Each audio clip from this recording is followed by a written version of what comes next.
Video wanita asal Bitung, Sulawesi Utara yang memergoki calon suaminya selingkuh dengan pria idaman lain atau waria viral di media sosial.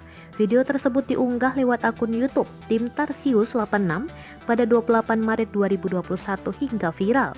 Dalam video tersebut terlihat detik-detik sang wanita yang mendatangi sebuah rumah yang diduga dijadikan tempat selingkuh calon suaminya. Wanita bernama Cici tersebut pun datang bersama tim Tarsius 86 Polres Bitung.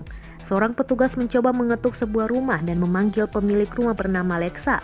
Petugas pun menemukan calon suami Cici berada di dalam rumah waria tersebut. Ketiganya pun dipertemukan di ruang tamu untuk melakukan mediasi. Pihak wanita pria yang diduga menjadi selingkuhan itu kemudian menjelaskan kronologi mereka bisa berdua di dalam rumah tersebut.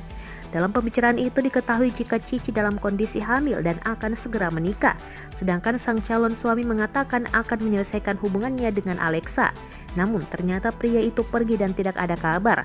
Setelah perbincangan cukup lama, pria itu pun diminta untuk memilih calon istrinya atau selingkuhannya. Pria itu pun akhirnya memilih calon istrinya dan mengemasi semua barang-barang miliknya. Keduanya pun berjanji untuk tidak berhubungan lagi.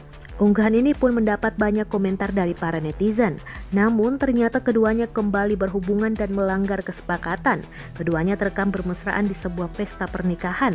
Karena melanggar kesepakatan, tim Tarsius 86 memutuskan mempublikasikan video penggerebekan tersebut ke media sosial. Hingga berita ini diterbitkan, video tersebut telah ditonton lebih dari 200.000 kali.